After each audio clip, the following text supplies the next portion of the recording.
굉장히 궁금해서. 그리고 저는 정두원 의원이 이젠 좀 세게 얘기할 때가 된 거 아닌가. 너무 돌리지 말고. 아, 그 얘기? 네, 예. 김윤옥 여사와 관련돼서 얘기를 했어요. 경촌 동지 3가지 중에 1가지를 얘기한 건데요. 예. 어떻게 보십니까? 무슨 사건일까요?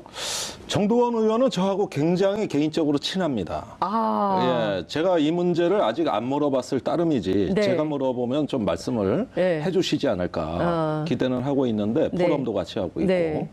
근데 제가 보기에는 돈 문제 같아요. 돈 문제. 그렇겠죠. 예, 예. 예, 어떤 스폰서를 댔고 큰 실수. 예, 그 스폰서에 힘입어서 네. 어떤 김윤옥 여사 쪽에서 선거운동을 했는데 네. 그 대가로 이제 집권 후에 뭐 뒤를 봐주기로 했다든가 이런 약속을 맺었던 것 같습니다. 네. 그런데 결국은 그것이 잘 안 된 모양이죠. 이후에 집권한 뒤로 그러니까 2008년경인데 네. 이때 뭔가 불편한 일이 생겼던 것 같아요. 뭐 독촉이 들어왔다든지. 네. 그래서 청와대 자기가 또 얘기해줬다. 네, 좀 그렇죠. 어떻게 이 친구 좀 봐줘라. 네. 이런 얘기를 했다는 거 아닌가 싶습니다. 예. 숙제를 내드리겠습니다. 예, 예. 다음 주에 오실 때는 네. 이 내용이 뭔지 친하시니까 예. 그래서 뭐 들어오셔가지고 저희 네. 시청자들이 아니 근데 정확하게 이제는 왜냐하면 이명박 전 대통령이 검찰 수사 초읽기에 들어갔고 적어도 네. 3월 중순에는 조사를 받게 된다는 거 아니겠습니까? 그러면 네. 국민들에게 소상히 좀 알려주실 정치인의 의무 이런 거 있지 않을까요? 네, 저는 국민의 청부 용역 의원 이런 것들 수집해서 국민의 정리를 해드리는 그렇죠. 알기 쉽게 그런 임무라고 생각합니다. 네, 국민의 용역 의원 김종대 의원 얘기를 좀 들어보겠습니다. 김관진 전 청와대 안보실장이 핫한 인물입니다. 어제 색다른 시선, 김종배의 색다른 시선에 출연하셔서 이제 쭉 설명을 좀 해주셨는데요. 네. 거기에서 진도를 조금 더 나가야 될 것 같아요. 오늘은 그러시죠. 얘기를 좀 들어봐야 될 것 같은데 우선 지금 8만 달러 수수 의혹이 있습니다. 그리고 딸과 함께 있었다는 얘기는 어제 처음 하신 것 같아요. 딸이 미국에 있었죠. 원래? 원래 그 음대에 유학. 어느 음대에 유학을 했어요? 그거까지는 내가 물어볼 줄 모르고 내가 학교 이름은 지금 안 가져왔어요. 근데 어쨌든 음대에 다니는 딸 같이 있었던 거예요? 아버지하고? 그 시기가 아마 같이 있던 시기하고 일부 중첩이 되는 걸로 알고 있습니다. 그런데 정확하지는 않아요. 요 따님 얘기는 제가 얘기하기가 좀 신중해요, 사실은. 그러면 8만 달러를 수수했다라는 의혹이 있는 건데요. 본인은 또 아니라 그러고. 그거는 의혹이 아니라 사실입니다. 사실이다. 예, 그러니까 이 김관진 장관이 그때는 전 합참의장이었어요. 네. 그래서 야인으로 돌아왔습니다. 네. 그런데 대부분 이런 분들의 군내 고위 예비역 장성들의 심리를 제가 좀 압니다. 네. 이렇게 남의 신세를 지는 것을 당연시하게 생각해요. 네? 남의 신세 지는 거. 항상 이렇게 숭배를 받아왔잖아요. 숭배. 그래서 이때는 어땠냐면은 미국에 체류하면서 미국의 유력 인사들, 뭐 상하원 의원 또 군 고위층, 국방부 관리 이런 분들하고 수시로 면담을 하고 또 토론도 하고 이런 행사를 굉장히 자주 하세요. 제가 세보니까 한 10건이 넘어요. 김관진 실장의 경우에? 그렇습니다. 그런데 이런 경우에 정보기관이 아닌 사람이 이 정도 활동을 하려면은 미국의 그 로비스트 업체가 의회나 정부 관료들하고 어레인지를 해준다 이거예요. 이걸 스케줄도 잡아주고, 그 다음에 의제도 설정해주고, 이렇게 하면서 김관진 전 합참의장의 영향력을 극대화할 수 있는 걸로 미국 활동을 디자인해준다 이겁니다. 회사가 로비스트 회사. 그러니까 왜냐하면 미국은 로비가 합법화돼 있잖아요. 우리는 불법인데, 그죠? 그리고 공익 로비도 할 거 있고 사익 로비도 할 수 있는데 이 업체가 그러면 이 업체는 김관진이라는 사람을 어떻게 알고 이렇게 로비를 대상으로 삼았을까요? 이 업체는 리빙스턴 컨설팅 그룹입니다. 그렇죠. 이 업체가 워싱턴 조야 또 방위산업계 정보관료 이렇게 폭넓게 로비를 하기 때문에 김관진 장관을 어떻게 띄워줄까, 어떻게 부각시킬까, 또 어떻게 그 영향력을 확대할까 이런 것들을 디자인해 가지고 그 서비스를 제공해 준 거예요. 그 비용이 한 8만 달러 드는 건데 리빙스턴 컨설팅 그룹이 김관진 장관을 존경해서 정말 그 이분을 위해서 한국을 위해서 해준 것이 아니고 의뢰를 받아서 해준 겁니다. 그런데 의뢰를 받아서 즉 8만 달러 돈을 준 사람으로부터 의뢰를 받았는데 자, 이 8만 달러를 준 사람은 국내 기업이라는 거죠? 국내 기업입니다. 당시에 연합철강이라는 업체고 옛날에 그 한보철강 망했을 때 인수를 시도했던 그러니까 자금력이 상당할 것으로 보여집니다. 그 업체의 설립자의 아들, 그 회사에 소속돼 있는 그분이 권모 씨라고만 제가 얘기를 할게요. 권모 회장? 권모 회장이죠. 권모 회장. 그분이 AK 캐피탈이라는 회사를 만들어서 여기서 이제 뭐 각종 인수 사업 이런 거 또 뭐 금융 사업을 했던 것 같습니다. 근데 이 회사 명의로 미국에 있는 로비스트 업체 리빙스턴 컨설팅에다가 8만 달러를 주면서 김관진 장관이 미국에 있는 동안 만들어라. 이렇게 여러 가지 그 조야의 인사들하고 연결할 수 있도록 용역을 수행해달라. 이렇게 의뢰를 한 거예요. 그러면 이 연합철강은 왜 그랬을까요? 그래서 이제 이 회사의 배경을 해봤죠. 그랬더니 제향군인회하고 의외로 좀 관계가 있는 것 같아요. 제향군인회. 당시에 제향군인회가 이명박 정부에서 전시작전권 전환을 반대하고 무기한 연기하자, 전시작전권 안 가져오겠다 이런 운동을 많이 하고 있었거든요. 그래서 미국 조야에 줄을 많이 댔습니다. 그러면서 미국 로버트 게이츠 국방장관한테 서신도 보내요. 이러다 보니까 제향군인회가. 그런데 그런 것들이 다 돈이 든다고. 이런 부분을 스폰서를 해주면서 그러니까 제향군인회와 연합철강은 어떤 관계이기 때문에 그런 거죠? 그건 모르겠어요. 그거 확인을 좀 해봐야 돼요. 그거는 제가 좀 알아보고 있어요. 그러면서 상당히 어떤 그 예비역 단체들의 어떤 스폰서 역할을 해주고 때마침 미국에 가 있는 김관진 장관을 그 행동대장으로 해서 이 한미 동맹에서 예비역들의 어떤 그 독자적인 라인 구축, 또 영향력 행사 이런 것들을 도맡아 하는데 일종의 스폰서로 보여집니다. 자, 그러면 지금 말씀 주신 대로 예비역 관련된 라인을 구축을 하고 그리고 연합철강이 이 로비스트 업체를 써서 김관진이라는 그 전 합참 의장을 이를테면은 국내의 그 국방안보 분야에 힘 있는 인사로 만들어서 뭔가 이득을 얻고자 하는 바가 있었기 때문에 그랬던 것은 아닌가라는 의혹을 갖게 되는데요. 그게 바로 기무사가 2010년에 쓴 보고서의 핵심 아젠다입니다. 그러니까 저렇게 그냥 도와줄 리는 없다. 그렇죠. 민간 업체가. 왜 그러냐? 그건 아마 김관진 장관으로 부임했을 때를 대비한 사전 보험 들기용으로 보인다. 그러니까 김관진 그때 전 합참의장을 이렇게 금품 향응 또는 뭐 서비스 이런 여러 가지 편의 제공을 함으로써 김관진 장관도 사람인데 그런 어떤 그 엄청난 상당히 막대한 우리 돈으로 거의 1억이 넘는 당시 환율로 이런 정도의 편의를 제공받고 모른 채 하지는 않을 거고 그러면 장관으로 부임했을 때를 대비한 일종의 보험 들기로 봤다. 뭐 이렇게 그 기무사는 당시에 분석을 했어요. 이게 정보 보고서로 남아 있었던 겁니다. 그것이 며칠 전에 방송을 통해서 나온 것이죠. 그렇군요. 지금 보면 이 기무사 사령관이 당시 장경욱 사령관인데요.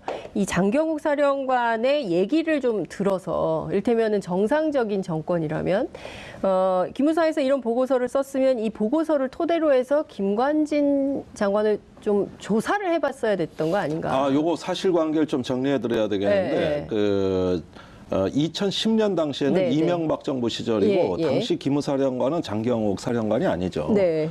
장경욱 사령관은 13년. 제가 알기로는 13년에 예, 박근혜 2013년. 정부 때 네. 한 1년 정도 하고 그 중간에 그만둔 사람이에요. 네. 그런데 그때 박근혜 정부 때는 김관진 그 전 합참의장이 국방장관이 돼 있었어요.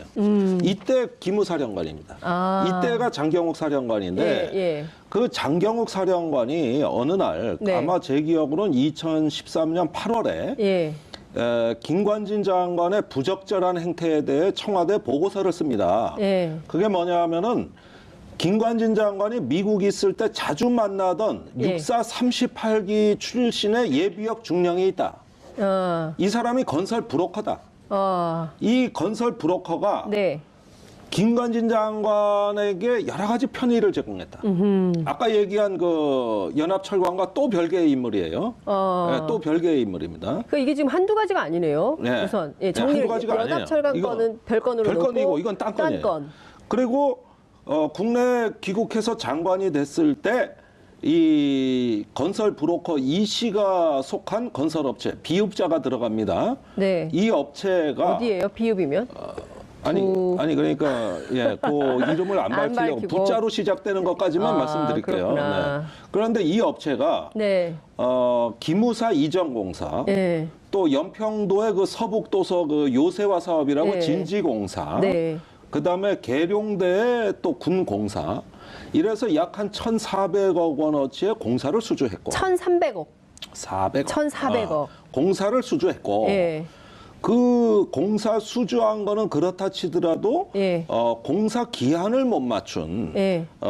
연평도 공사의 경우엔 지체 상금을 면제받았다. 지체 상금. 그러니까 공사가 늦어지면 네. 늦은 만큼은 네. 업체 책임으로 돈을 개원해야 되는 거예요. 네. 예. 근데 그 돈을 근데 그걸 면제받았다. 이렇게 해가지고 이 금액은 얼마나 되는데요? 그것은 잘 모르겠어요. 네. 면제받. 네. 오늘 자꾸 그 디테일한 걸 불쑥불쑥 물어보니까 내가 잘 이어지지가 않는데. 네, 어쨌든. 예. 예. 그래서 누가 봐도 특혜다. 요 보고서를 장경욱 사령관이 8월에 네. 청와대 김기춘 실장한테 올린 거예요. 그런데 그러면 청와대가 참고로 해서 예. 김관진 장관한테 조치를 하든지 주의를 주든지 그렇죠. 해야 되는 건데. 그게 정상이죠. 요 보고서가 김장수 안보실장한테 가요. 그 김장수 안보실장이 김관진 장관한테 이걸 또 알려줘. 그러니까 김관진 장관이 기무사령관이 자기를 공격했다고 생각하고 거꾸로 10월에 예. 기무사령관을 경질시켜버립니다. 네, 그러니까 정치보복을 한 것이에요. 예. 그래가지고 임기를 한참 남겨둔 장경욱 사령관이. 당시 육사 36기 사령관이 예. 잘려요. 그리고 나서 거의 멘붕에 빠집니다. 그런데 이때 당시에 김관진 장관의 그 서슬이 얼마나 시퍼렀냐면 네. 사령관, 그 밑에 2인자 참모장, 네. 그 밑에 있는 원스타들 처장, 네. 그다음에 국방부에 나와 있는 기무부대장 해서 4-5명, 거의 5명을 완전히 다 옷을 벗겨버립니다. 그러니까 갑자기 우병우와 이석수 특감이 생각이 나요. 그거보다 더한 거예요. 더해요. 그거는 한 명이지. 네. 이거는 기관의 수뇌부 전체를 날린 거예요. 기무 창설 이래 처음 있는 일입니다.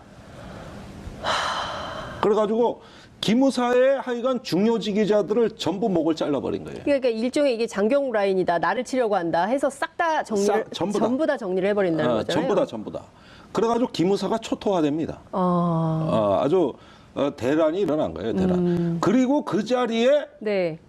육사 37기 이재수 장군, 박지만 동기가 들어온 네. 것이죠. 그렇구나. 그래서 이 무렵에 네. 그 기무사가 이제 태풍을 맞이한 급변 사태를 겪고 그러면서 김관진 장관이 국회 나와가지고 워낙 그 엄청난 인사니까 네. 국회 국방위에서 많이 따진 거예요. 예. 그 어떻게 인사를 그렇게 할 수가 있냐. 예. 그러니까 자질이 부족해서 잘랐다. 자질이 부족해서. 자질이 부족해서. 이러면서 아주 한때는 자기 부하였잖아요. 장경욱 사령관을 아주 그 응징을 가혹하게 해버리는 사건이 벌어지죠. 그래서 또 이때도 무언가 장관 주변에 석연치 않은 적절치 않은 행태에 대해 가지고 보고서를 쓴 기관이 날아가면서 김관진 장관의 위세가 하늘을 찌를 듯하고 그 여파로 이후에 청와대 안보실장으로 진출합니다. 그것이 그 이듬해 2014년입니다. 야, 그러니까 지금 시청자분께서 무섭다 부영 이렇게 왔어요. 시청자 의견 소개를 좀 해드리고요. 어쨌든 권력이 서슬퍼러니까 맘대로 다 해도 된다. 특히 국방안보 분야는 내가 다 알아서 한다. 이런 생각을 갖고 사람도 다 정리하고 돈도 막 받고 뭐 이랬던 거 아닌가라는 생각을 하게 되는 건데요. 어쨌든 지금 다시 돌아가서 그 미국에서 이렇게 편의 제공, 일종의 그 로비스트 업체, 로비 업체로부터 이렇게 이런 편의 제공을 받고 굉장히 큰 금액이죠. 8만 달러면. 그렇게 하고 그다음에 이제 들어와서 장관이 되고 이게 지금 제일 심각한 문제가 특정한 업체, 미국의 로키드 마틴사가 계속 나와요. 이 로키드 마틴사로부터 10조 원대, 11조까지도 이제 언론에선 보던데 이 무기 수주를 김관진 장관 시절에 한 거다. 그럼 이거는 그냥 했을까? 라는 의혹을 국민들이 갖고 있는 겁니다. 그 얘기가 많이 나오죠. 그러니까 여기에 그리고 최순실 얘기가 또 나오는 거고. 그 얘기도 나오고는 있습니다. 물론 확인된 얘기는 아니에요. 근데 그 락히드 마틴이 미국 굴지의 제1위 방산업체인 건 사실이에요. 그렇죠. 그런데 박근혜 정부에서 소위 날아다니는 무기는 전부 락히드 마틴이 싹쓸이합니다. 대표적인 그 말씀하셨죠. 예로 F-35 그 스텔스 전투기, 또 팩3라 그래가지고 패트리어트 미사일, 그 다음에 이지스함의 전투 체계, 그러고 이제 F-16의 그 레이더, 이런 것들 굵직굵직한 사업들 보면은 공교롭게 이게 전부 다 락히드 마틴의 제품들입니다. 그러다 보니까 이게 한 회사에 너무 많이 몰아주는 거 아니냐. 그것도 정상적으로 몰아준 게 아니에요. 예컨대 F-35 전투기 같은 경우는 약 한 7조 8천억 원의 40대 전투기를 사는 겁니다. 대당 가격이 거의 한 대에 2천억 원에 육박하는 것이죠. 그런데 F-15 보잉사의 F-15 사일런트 이글로 입찰 결과가 발표가 끝난 상황에서 당시에 국방부 장관이 김관진 장관이 방위사업추진위원회라는 회의를 열어가지고 입찰 결과를 부결을 시키고 정무적인 판단이 있다 그러면서 평가를 다시 해라. 그리고 잠깐만요. 정무적인 판단? 정무적 판단을 고려해야 되겠다. 그러면서 아니 무기 사는데 정무적 판단이 왜 필요하죠? 아니 그러니까 무기라는 게 값싸고 성능 좋고 군이 필요로 하면 거기서 끝나야지. 거기에 무슨 정치적 정무적 판단이 들어가냐고. 이상한데 이거. 그래서 그 2013년에 그 추석 연휴였어요. 그걸 지나면서 방위사업추진위원회 참여 멤버들을 한 명 한 명 껌껌이 다시 그 압력을 넣어가지고 압력인지 설득인지 넣어가지고 다시 회의를 해본 결과 절대적 다수의 찬성으로 이미 결정한 F-15 사일런트 이거를 부결시키고 사업을 처음부터 다시 한다. 이래서 차기 전투기 요구사항의 스텔스 성능을 요구사항으로 잔뜩 강화시킵니다. 이렇게 되면은 경쟁 하나만화예요. 스텔스기는 누가 뭐래도 F-35 하나밖에 없으니까. 그래서 아예 이거 완전 몰아주기인데, 그죠? 국내 요구 성능 자체를 다 다시 그 바꿔가지고 불리한 가격에, 불리한 기술 이전 조건에 여러 가지 불리한 조건을 다 감수하고 이게 수의계약이나 마찬가지니까 이제 경쟁 구도가 깨진 거 아니에요. 그러니까 이제 갑자기 락히드 마틴이 경쟁에 참여하는 게 아니라 갑이 됐어요. 갑을이 바뀐 겁니다. 부르는 게 값이에요. 그렇게 해가지고 F-35로 기종 변경이 되는 것입니다. 그렇게 무리수를 두는 게 백주대낮에 이 대한민국의 뭐 법과 규정을 다 초월해서 진행이 돼 버렸죠. 그 외에도 여러 가지 어떤 무기 체계에서 이런 락히드 밀어주기 이런 것들이 김관진 장관 재임 시에 너무나 두드러졌다는 게 문제죠. 의원님, 제가 궁금한 게 하나 생겼는데요. 자, 그러면 이 로키드 마틴하고 리빙스턴 컨설팅이라는 회사하고의 연관관계는 없습니까? 리빙스턴 컨설팅은 예. 이런 방위 산업체의 예. 그 여러 가지 로비 수주를 네. 많이 하는, 말하자면 미 국방부와 미 방산업계가 자기 앞마당인 그런 로비스트 회사라고 이해하시면 됩니다. 예, 그러면 다 연관이 있다고 봐야 되겠죠. 자, 미국 이제 상하원 의원들을 많이 만났는데 예. 이분들의 면면이 지금 다 공개는 돼 있어요, 예. 이름이. 그런데 대략 보면은 이 국가 안보에 깊숙이 관여하거나 영향력을 행사할 수 있는 분들이고, 네. 그때 당시에 미국의 의회 정보 할 거 없이 예. 한국의 F-35 판매가 예. 아주 사활적인 이해관계였어요. 그러다 보니까 우리가 보기에는 리빙스턴 컨설팅 그룹, 미 의회, 예. 방산기업 예. 이런 철의 삼각지대라고 얘기하죠. 예. 그런 어떤 군산복합체의 예. 어떤 중요 핵심 행위자들이라는 것입니다. 그런 점에서 그런 어떤 로비의 한 가운데 네. 김관진 장관이 위치하고 있었고, 또 장관이 된 다음에는 네. 당시 미 국방장관 척 헤이글, 네. 또 전직 국방장관 윌리엄 코헨, 예. 이런 분들로부터 F-35 네. 구매 압력 또는 로비를 직접 받은 당사자가 김관진 장관이다. 이런 여러 가지 여건들이 김관진 전 장관이 말한 정무적 판단의 실체 아니겠느냐. 저는 이렇게 이제 이야기를 예. 하는 것이죠. 예. 그 부분을 조사해야 된다는 겁니다. 네, 알겠습니다. 지금 그 너무 충격적인 얘기가 나오니까 뒤에 있던 게 막 떨어지고 그랬어요. 장윤선 그렇습니다. 이슈파이터가 떨어져 버렸어요. 제가 지금 그런 면이 있죠. 그러니까요. 네. 너무 뜨거운 얘기를 막 해주시니까 조형물이 막 떨어지고 그러는데, 그 언론에 보니까 로키드 마틴과 우리가 무기 계약을 한 게 박근혜 정부 때 48배가 늘었다라는 보도가 나왔어요.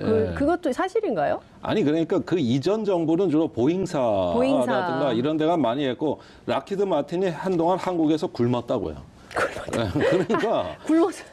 그러니까 어느 날 밥을 많이 얻어 먹으면 몇십 배가 되는 것인데, 대형 국책사 무기 도입 사업 몇 건만 하면 그게 뭐 7조, 8조, 뭐 이지스함 전투 체계는 3조, 패트리어트 같은 경우는 1조 5천억. 그러니까 이런 거 몇 건만 하면 한동안에 한국군의 무기 도입 예산을 거의 다 잠식해 들어가요.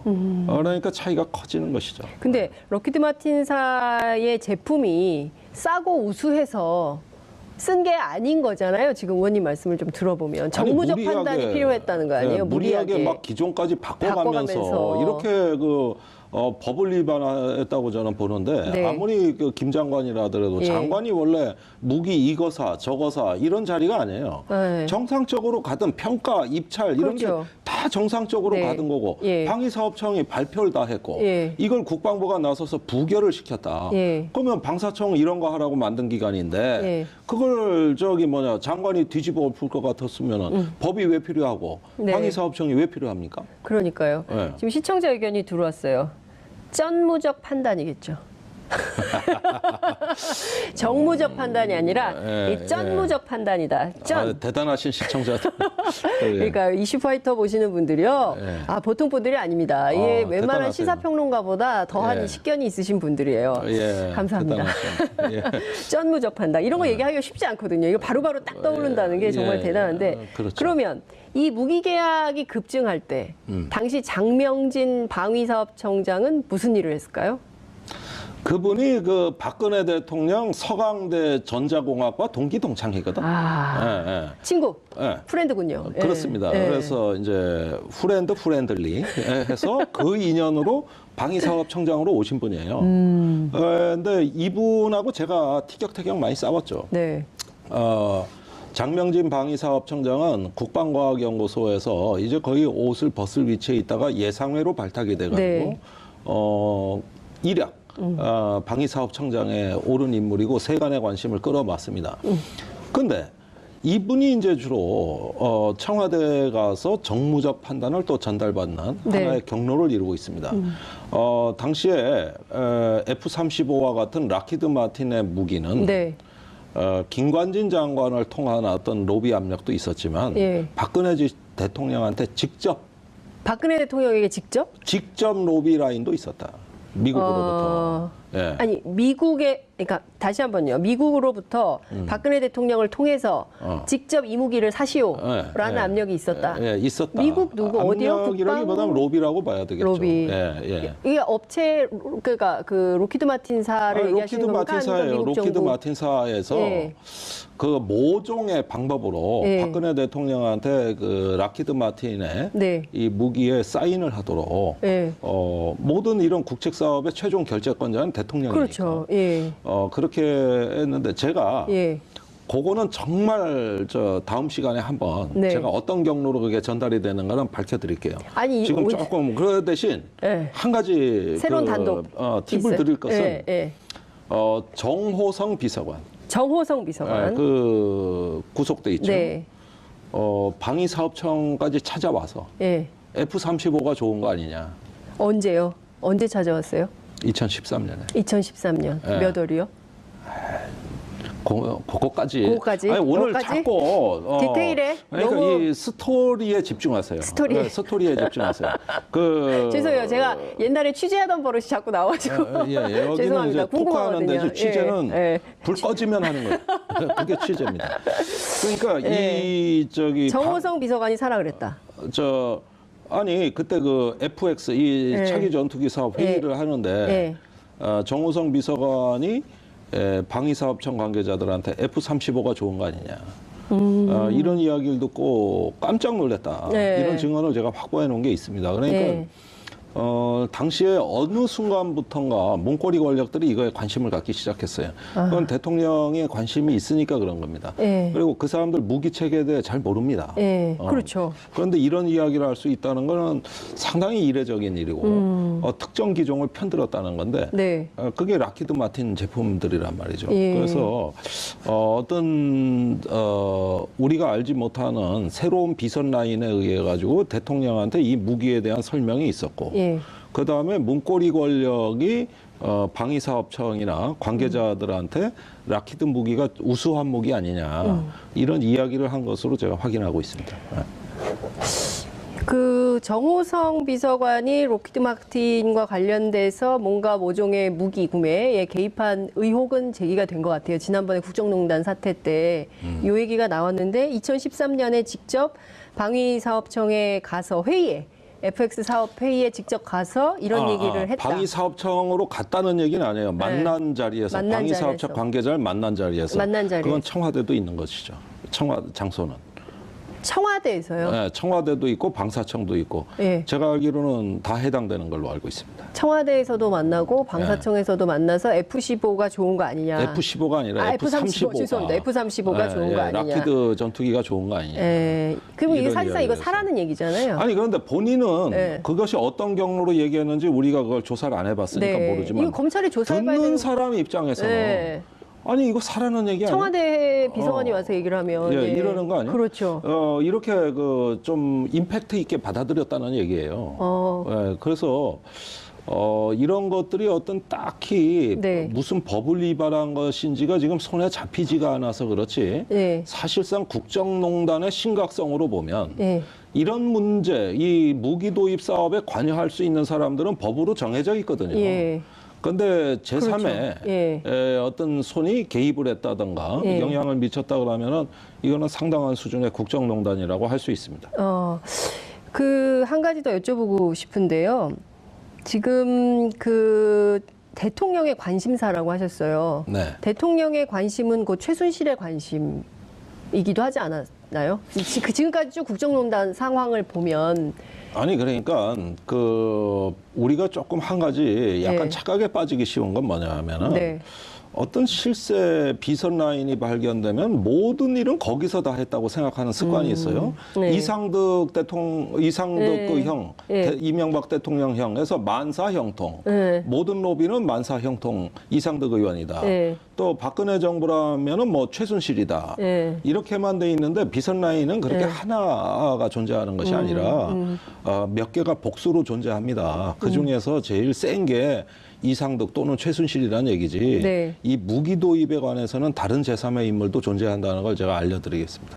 무기도입과 관련해서는 다른, 제3의 인물이 있다. 다른 비공식 라인들. 비공식 라인이 있다. 예. 이 순간 확 지나가는 사람이 한 명 있어요. 예. 린다 김. 그 얘기는 제가 예. 다음 시간에 해드릴게요.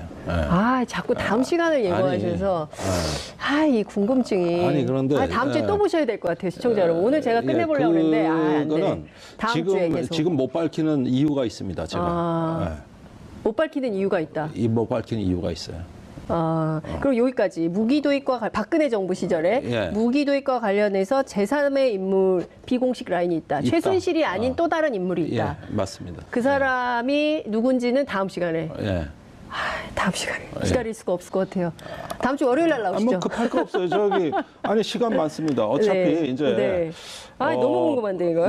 지난 정부의 그 적폐는 하루 아침에 규명되는 게 아니라 이제 여러 가지 사건들이 조사가 진행 중이니까 어떤 그 양상을 보면서 저희도 적절한 어떤 방향 제시를 하는 것이지. 제가 UAE 건 정말 화끈하게 다 공개하고 깠지 않습니까? 그런데 검찰에서 불기소 처분했어요. 불기소 처분했다 이겁니다.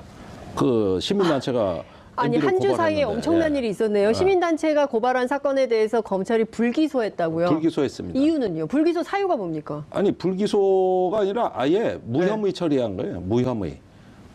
불기소는 조사라도 하고 그렇죠. 뭐 혐의가 있으니까 뭐 했는데 그런데 기소하긴 좀 뭐하다. 이걸 불기소라고 하는 거고 이 건의 경우엔 아예 해당 없음 해서 무혐의 처리해 버렸거든요. 조사하지 않겠다는 거네요. 조사하지 않겠다는 얘기입니다. 그러니까 그 어떤 정보 공개라는 게 제가 와가지고 좀 이제 와서 허탈한 것이 전략적으로 하지 않으면 이렇게 되는구나.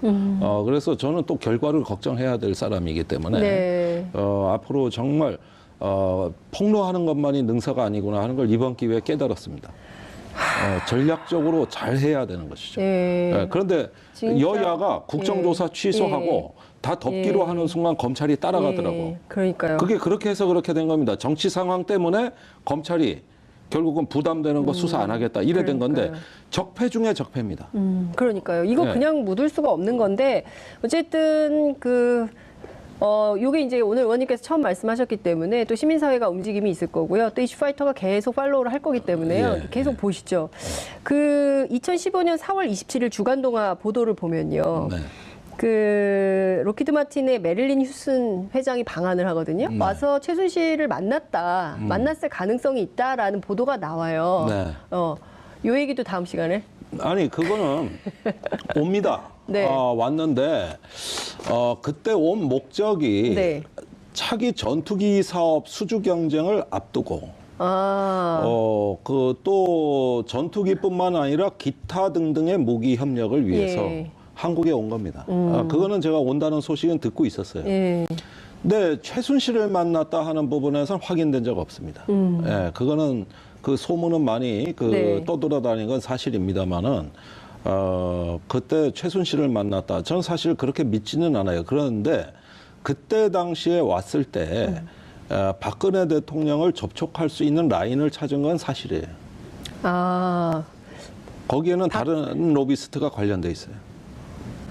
다른 로비스트? 다른 로비스트가 관련돼 있어요. 누굽니까? 아까 제가 말씀드렸지 않습니까? 저기 박근혜 대통령으로 하여금 무기도입과 관련된 제3의 인물 관심을 갖게 만든 인물. 알겠습니다. 오늘의 핵심은 이거 같아요. 박근혜 정부에서 무기도입과 관련한 비공식 제3의 인물. 제3의 인물이 별도로 다음 주에는 이 제3의 인물이 누군지 얘기를 해주시는데 폭로는 다가 아니기 때문에 전략적으로 말씀해 주신 거예요. 제가 그 사정을 말씀드리는 것이죠. 이걸 또 몇 가지 확인할 사항도 아직까지 남아있기 때문에 시간을 주십시오. 차츰 조사해서 우리가 말씀드려야죠. 하나씩 가죠. 어쨌든 정호성 비서관은 청와대 부속 비서관으로 무기도입과 아무런 관련이 없는 이 얘기에 낄 수도 없는 그런 사람인데 이분이 가서 F-35가 좋은 거 아니냐. 이거는 그냥 지나갈 수가 없다. 이 말씀 좀 드리고 싶고요. 시간이 벌써 이렇게 지나가 버려서 남북관계 얘기해야 되는데 얘기를 못했어요. 제가 이것만 여쭤볼게요. 지금 문정희 선생님 미국에서 계시는데 3월 6일 귀국 예정으로 알고 있습니다. 북미 수교를 해야 된다. 근데 이제 4월 첫째 주에 한미연합훈련을 하는 거냐 안 하는 거냐 어떻게 되는 거냐. 한다 그랬죠. 그러니까요. 그러니까 그러면 어떻게 되는 겁니까? 문정인 특보 얘기는 이겁니다. 사실 미국의 체면을 세우려면 한미연합훈련을 안 할 수가 없다. 안 할 수가 없는데 대신 방법을 달리해서 네. 전략자산, 뭐 항공모함, 핵잠수함, 전략폭격기 네. 이런 전략자산을 빼버린다든가 아니면 장소를 좀 외곽으로 옮긴다든가 네. 이렇게 해서 연합훈련을 하기는 하되 북한에 대해서 좋은 신호를 발신할 수 있는 네. 이런 형태의 재조정 가능성을 염두에 둔 겁니다. 반면에 북한도 연일 핵과 미사일에 대해 강경 발언을 하되 실제 실험은 하지 않는 네. 이런 정도의 성의를 보이면 네. 일단은 대화를 할 수 있는 기본 조건은 마련이 됐다고 판단을 하는 거예요. 그 이 얘기는 평소에 문장인 특보의 지론이기도 했고 네. 또 실제 실현될 가능성이 있다고 본 겁니다. 북한에 먼저 특사를 보내는 건 어떻게 보세요? 대북 특사. 지금 분위기가 그렇게 가고 있습니다. 네.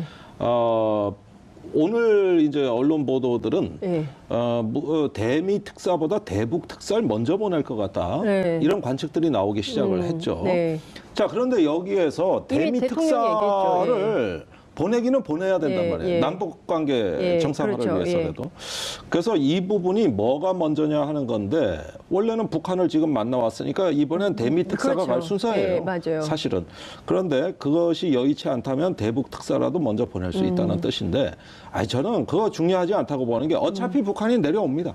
네. 패럴 올림픽에. 그렇죠. 또 오게 되죠. 어차피 내려옵니다. 기다리면 오게 돼 있어요.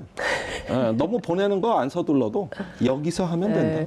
어제 이제 트럼프 대통령하고 통화해서 문재인 대통령께서 이제 대북 특사 먼저 보낸다고 했기 때문에요. 어쨌든 다음 주를 예약하면서 예고하면서 오늘은 여기까지 들어야 되겠네요. 굉장히 궁금해서 그리고 저는 정두환 의원이 이젠 좀 세게 얘기할 때가 된 거 아닌가. 너무 돌리지 말고. 그 얘기. 네, 김윤옥 여사와 관련돼서 얘기를 했어요. 경촌 동지 3가지 중에 한 가지를 얘기한 건데요. 어떻게 보십니까? 무슨 사건일까요? 정두환 의원은 저하고 굉장히 개인적으로 친합니다. 제가 이 문제를 아직 안 물어봤을 따름이지 제가 물어보면 좀 말씀을 해주시지 않을까 기대는 하고 있는데 포럼도 같이 하고 있고. 근데 제가 보기에는 돈 문제 같아요. 돈 문제, 그렇겠죠. 어떤 스폰서를 댔고 큰 실수. 그 스폰서에 힘입어서 어떤 김윤옥 여사 쪽에서 선거운동을 했는데 그 대가로 이제 집권 후에 뭐 뒤를 봐주기로 했다든가 이런 약속을 맺었던 것 같습니다.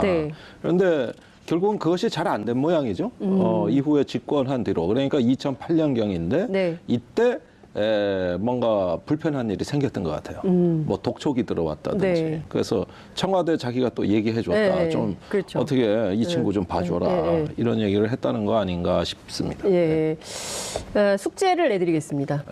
다음 주에 오실 때는 이 내용이 뭔지 친하시니까 그래서 뭐 들어오셔가지고 저희 시청자들이 근데 정확하게 이제는 왜냐하면 이명박 전 대통령이 검찰 수사 초읽기에 들어갔고 적어도 3월 중순에는 조사를 받게 된다는 거 아니겠습니까? 그러면 국민들에게 소상히 좀 알려주실 정치인의 의무 이런 거 있지 않을까요? 저는 국민의 청부 용역 의원 이런 것들 수집해서 국민의 정리를 해드리는 그렇죠. 알기 쉽게 그런 임무라고 생각합니다. 국민의 용역 의원 김종대 의원 얘기를 좀 들어보겠습니다. 김관진 전 청와대 안보실장이 핫한 인물입니다. 어제 색다른 시선, 김종배의 색다른 시선에 출연하셔서 이제 쭉 설명을 좀 해주셨는데요.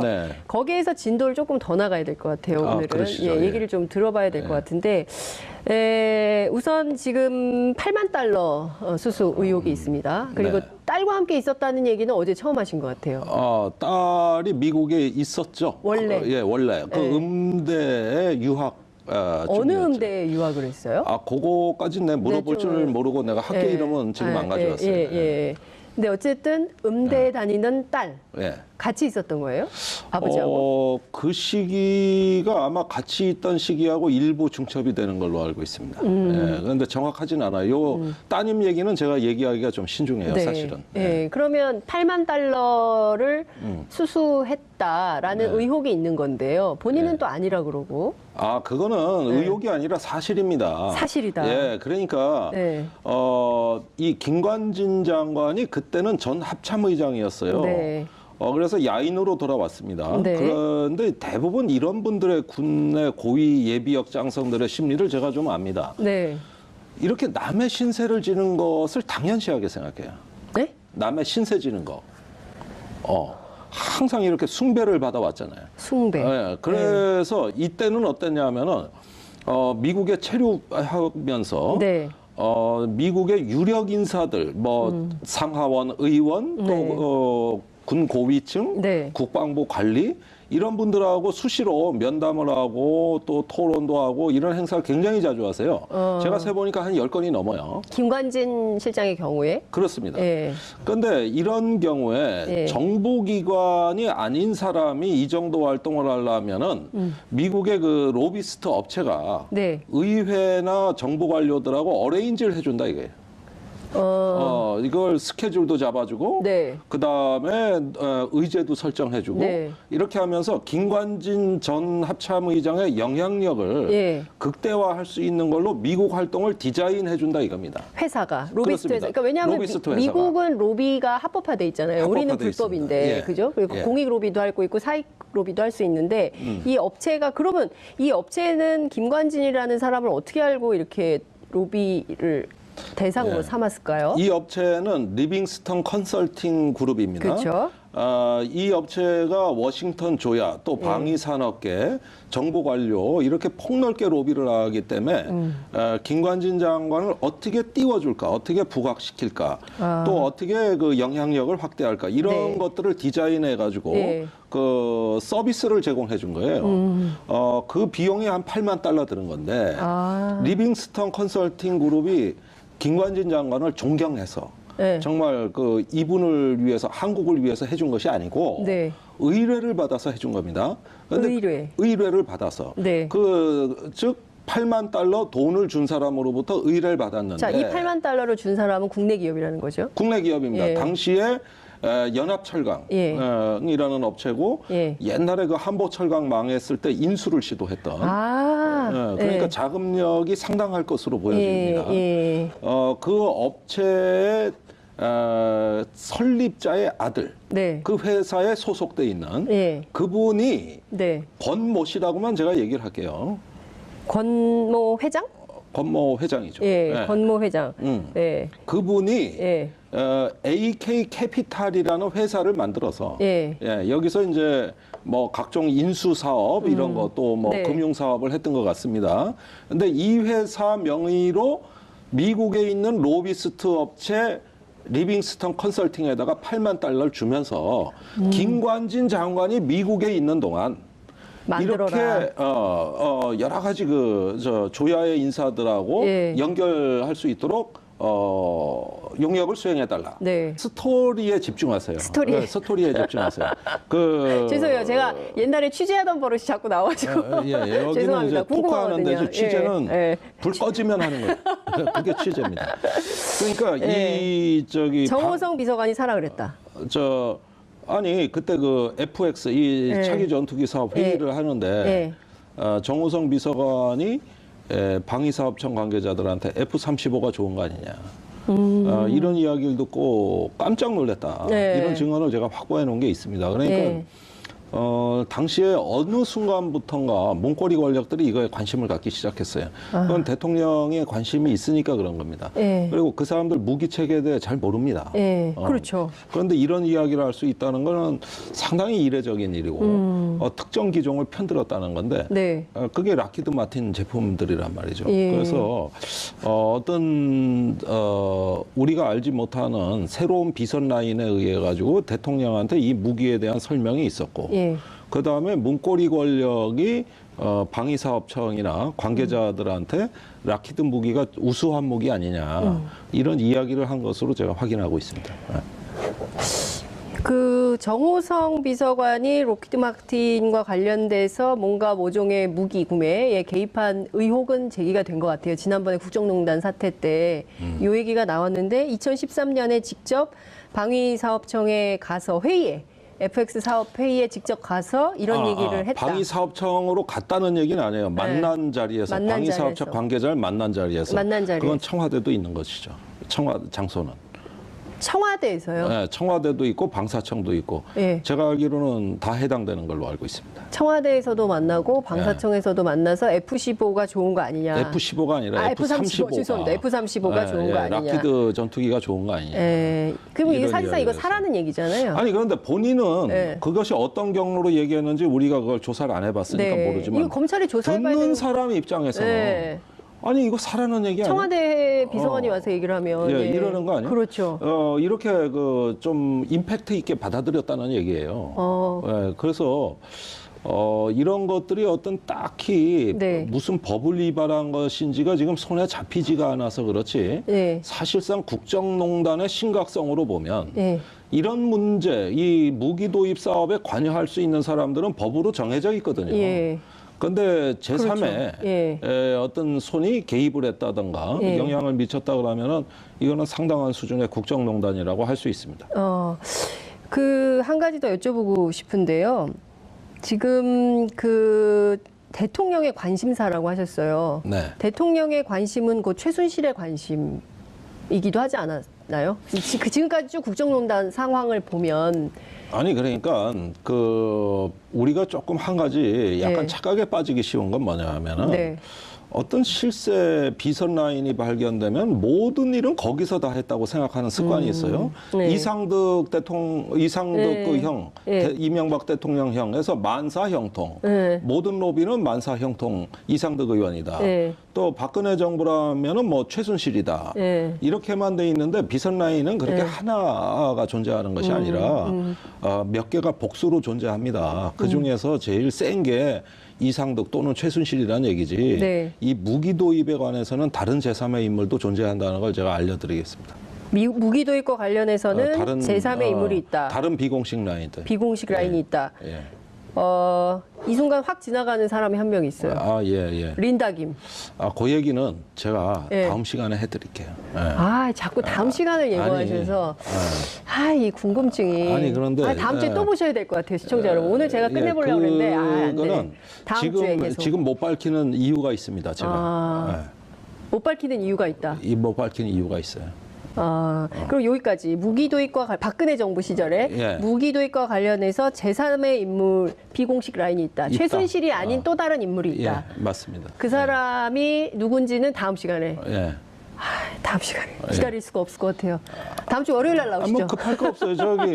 시간 많습니다. 어차피 이제 너무 궁금한데 이걸. 지난 정부의 그 적폐는 하루 아침에 규명되는 게 아니라 이제 여러 가지 사건들이 조사가 진행 중이니까 어떤 그 양상을 보면서 저희도 적절한 어떤 방향 제시를 하는 것이지. 제가 UAE 건 정말 화끈하게 다 공개하고 깠지 않습니까? 그런데 검찰에서 불기소 처분했어요. 불기소 처분했다 이겁니다. 그 시민단체가 아니 한 주 사이에 엄청난 일이 있었네요. 시민단체가 고발한 사건에 대해서 검찰이 불기소했다고요? 불기소했습니다. 이유는요? 불기소 사유가 뭡니까? 아니 불기소가 아니라 아예 무혐의 처리한 거예요. 무혐의. 불기소는 조사라도 하고 뭐 혐의가 있으니까 뭐 했는데 그런데 기소하긴 좀 뭐하다. 이걸 불기소라고 하는 거고. 이 건의 경우엔 아예 해당 없음 해서 무혐의 처리해 버렸거든요. 조사하지 않겠다는 거네요. 조사하지 않겠다는 얘기입니다. 그러니까 그 어떤 정보 공개라는 게 제가 와가지고 좀 이제 와서 허탈한 것이 전략적으로 하지 않으면 이렇게 되는구나. 그래서 저는 또 결과를 걱정해야 될 사람이기 때문에 앞으로 정말 폭로하는 것만이 능사가 아니구나 하는 걸 이번 기회에 깨달았습니다. 전략적으로 잘 해야 되는 것이죠. 그런데 진짜? 여야가 국정조사 취소하고 다 덮기로 하는 순간 검찰이 따라가더라고. 그러니까요. 그게 그렇게 해서 그렇게 된 겁니다. 정치 상황 때문에 검찰이 결국은 부담되는 거 수사 안 하겠다 이래 된 건데 적폐 중에 적폐입니다. 그러니까요. 이거 그냥 묻을 수가 없는 건데 어쨌든 요게 이제 오늘 의원님께서 처음 말씀하셨기 때문에 또 시민사회가 움직임이 있을 거고요. 또 이슈파이터가 계속 팔로우를 할 거기 때문에요. 초월해서 진행이 돼버렸죠. 그 외에도 여러 가지 어떤 무기 체계에서 이런 라키드 밀어주기 이런 것들이 김관진 장관 재임 시에 너무나 두드러졌다는 게 문제죠. 의원님, 제가 궁금한 게 하나 생겼는데요. 자, 그러면 이 로키드 마틴하고 리빙스턴 컨설팅이라는 회사 하고의 연관관계는 없습니까? 리빙스턴 컨설팅은 예. 이런 방위 산업체의 예. 그 여러 가지 로비의 수주를 네. 많이 하는, 말하자면 미 국방부와 미 방산업계가 자기 앞마당인 그런 로비스트 회사라고 이해하시면 됩니다. 예, 그러면 다 연관이 있다고 봐야 되겠죠. 자, 미국 이제 상하원 의원들을 많이 만났는데 예. 이분들의 면면이 지금 다 공개는 돼 있어요, 예. 이름이. 그런데 대략 보면은 이 국가 안보에 깊숙이 관여하거나 영향력을 행사할 수 있는 분들이고, 네. 그때 당시에 미국의 의회 정보 할 거 없이 예. 한국의 F-35 판매가 예. 아주 사활적인 이해관계였어요. 그러다 보니까 우리가 보기에는 리빙스턴 컨설팅 그룹, 미 의회, 예. 방산기업 예. 이런 철의 삼각지대라고 얘기하죠. 예. 그런 어떤 군산복합체의 예. 어떤 중요 핵심 행위자들이라는 것입니다. 그런 점에서 그런 어떤 로비의 한 가운데 네. 김관진 장관이 위치하고 있었고 또 장관이 된 다음에는 네. 당시 미 국방장관 척 헤이글, 네. 또 전직 국방장관 윌리엄 코헨, 예. 이런 분들로부터 F-35 네. 구매 압력 또는 로비를 직접 받은 당사자가 김관진 장관이다. 이런 여러 가지 여건들이 김관진 전 장관이 말한 정무적 판단의 실체 아니겠느냐. 저는 이렇게 이제 이야기를 네. 하는 것이죠. 예. 그 부분을 조사해야 된다는 겁니다. 네.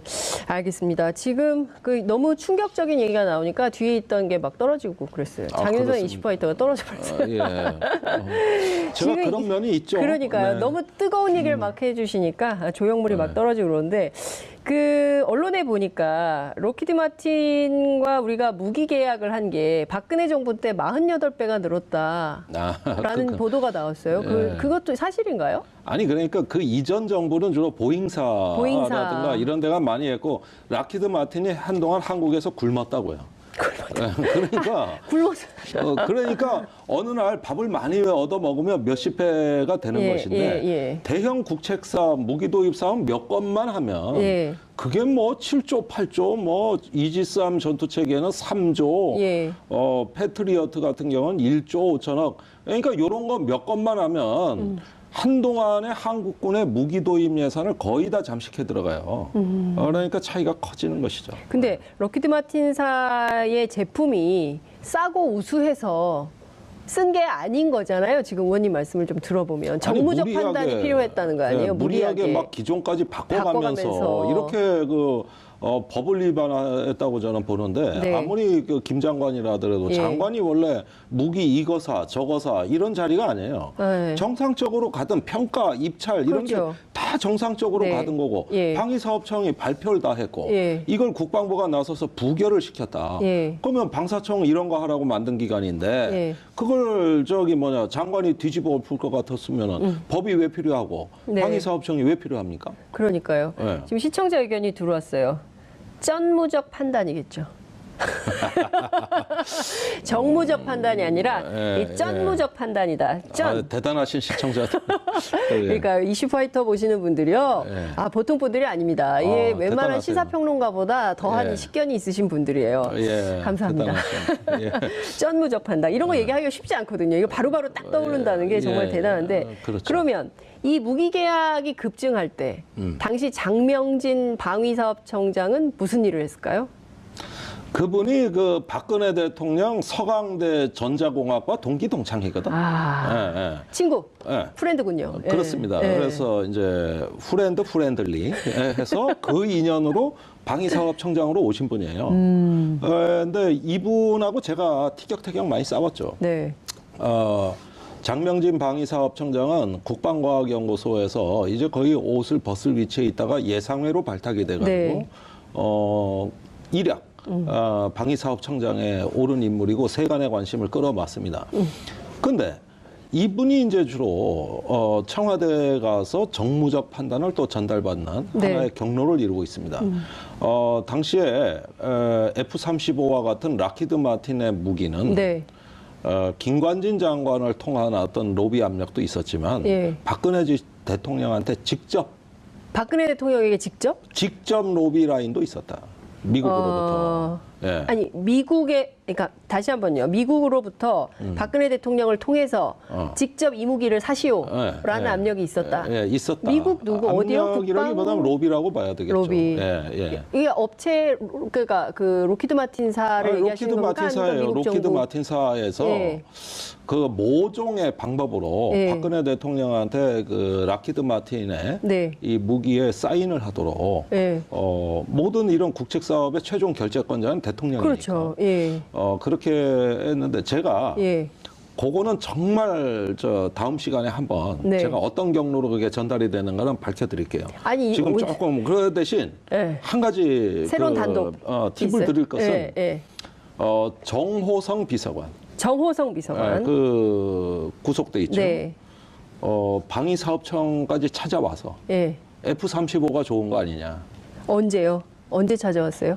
2013년에. 2013년 몇 월이요? 그거까지. 아니, 오늘 그거까지? 자꾸 디테일에 그러니까 너무... 이렇게 의뢰를 한 거예요. 그러면 이 연합철강은 왜 그랬을까요? 그래서 이제 이 회사의 배경을 해봤죠. 그랬더니 제향군인회하고 의외로 좀 관계가 있는 것 같아요. 제향군인회. 당시에 제향군인회가 이명박 정부에서 전시작전권 전환을 반대하고 무기한 연기하자, 전시작전권 안 가져오겠다 이런 운동을 많이 하고 있었거든요. 그래서 미국 조야에 줄을 많이 댔습니다. 그러면서 미국 로버트 게이츠 국방장관한테 서신도 보내요. 이러다 보니까 제향군인회가. 그런데 그런 것들이 다 돈이 든다고. 이런 부분을 스폰서를 해주면서 그러니까 제향군인회와 연합철강은 어떤 관계이기 때문에 그런 거죠? 그건 모르겠어요.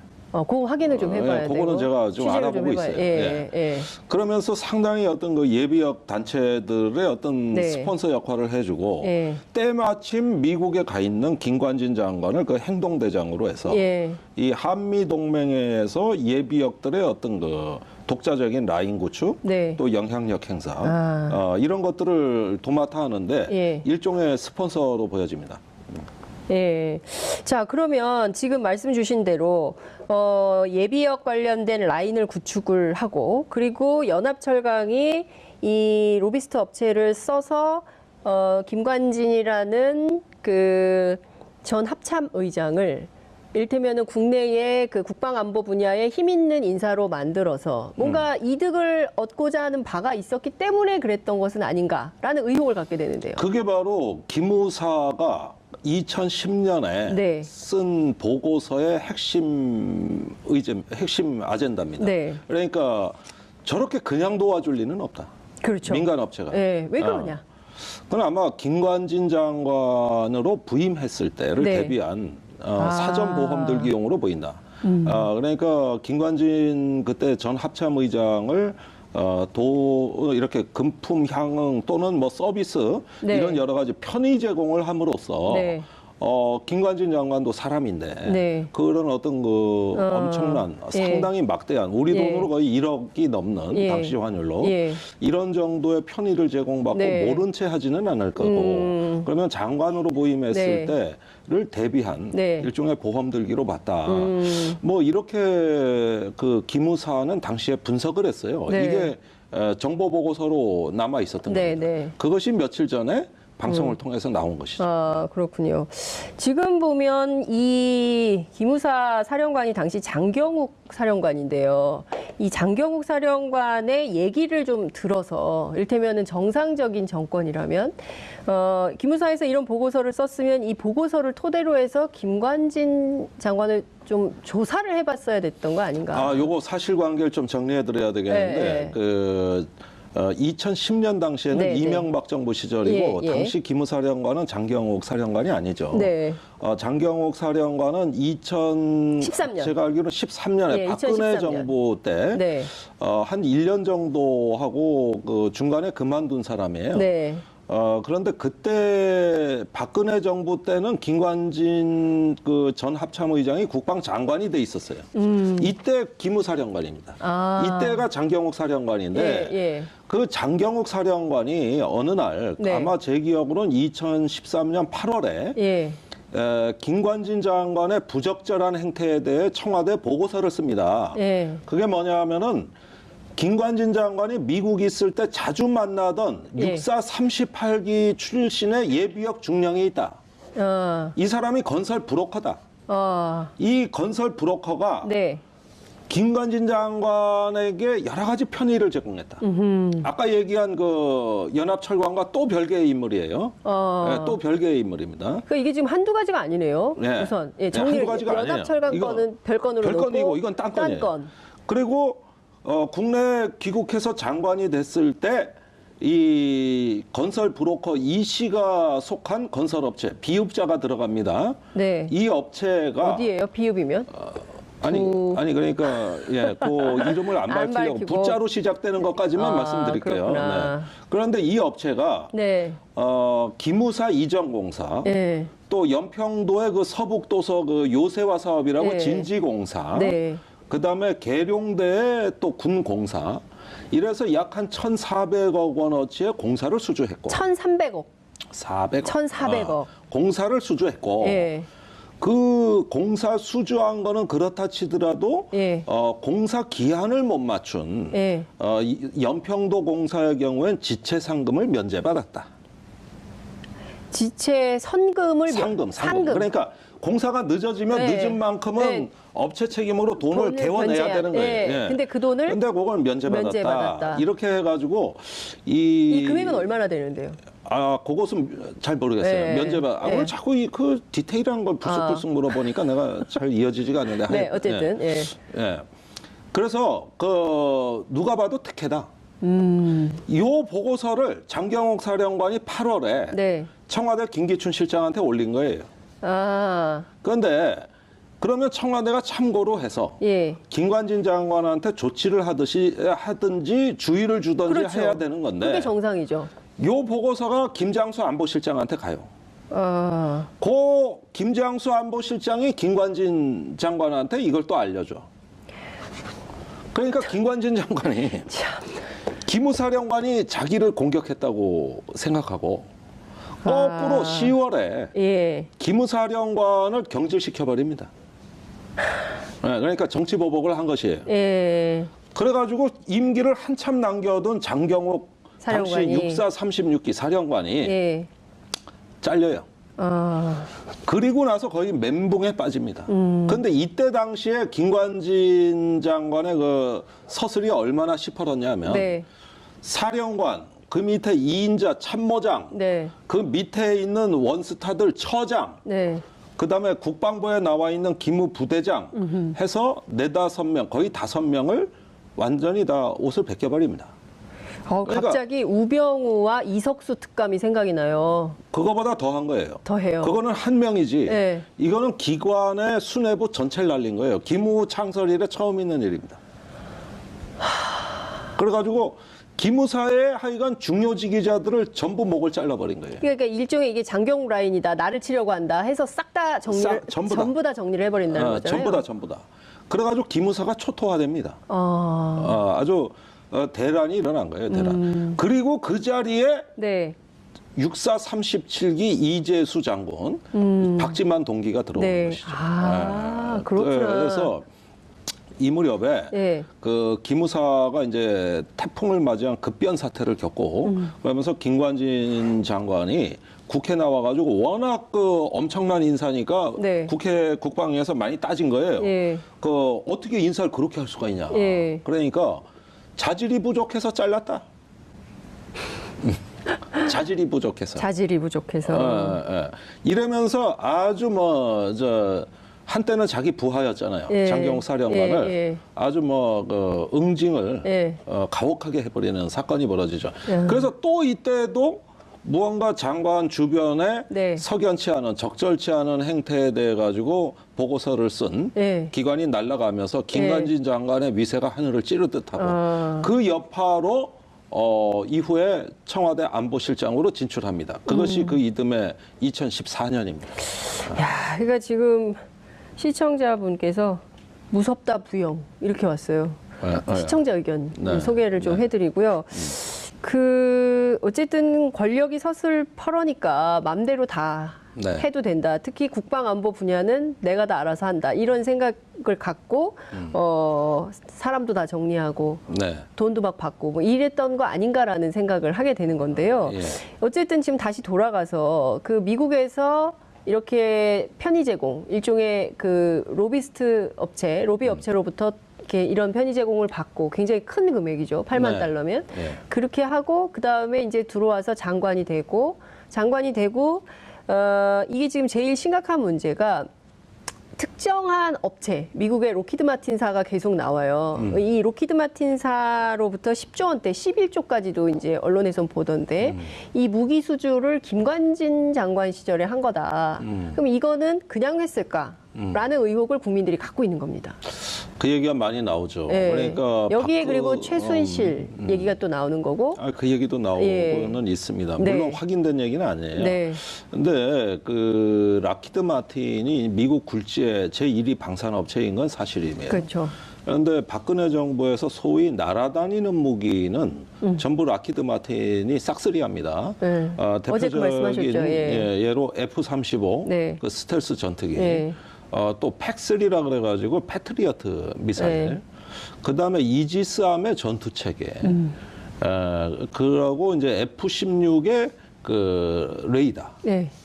이런 것들 굵직굵직한 사업들 보면은 공교롭게 이게 전부 다 락히드 마틴의 제품들입니다. 네.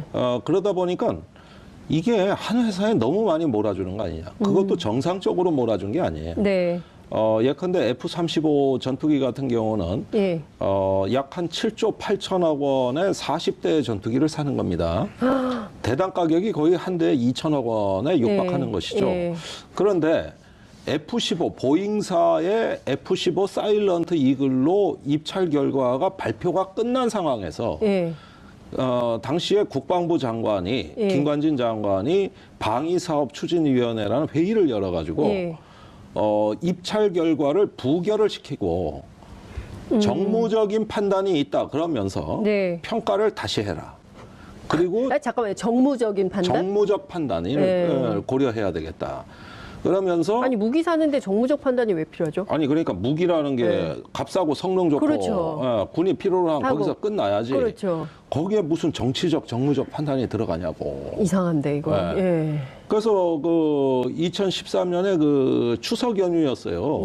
그걸 지나면서 방위사업추진위원회 참여 멤버들을 한 명 한 명 껌껌이 다시 그 압력을 넣어가지고 압력인지 설득인지 넣어가지고 다시 회의를 해본 결과 절대적 다수의 찬성으로 이미 결정한 F-15 사일런트 이거를 부결시키고 사업을 처음부터 다시 한다.